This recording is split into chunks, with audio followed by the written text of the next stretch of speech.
How to install Clapper app on iPhone. So here is Clapper app. So you just tap get button and then you just tap on the cloud, and then you should be able to basically install it just like that. And then you just install this Clapper app on your iPhone.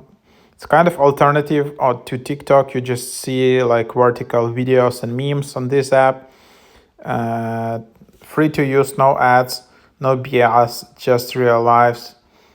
Be heard, be seen, be valued. You can post videos, you can do it live. You can also post sound only radio content. You can create groups, you can monetize. That's just basically the idea of what you can try to do here. And then you just have it just like that, and then you can continue to create an account from here. So try it out.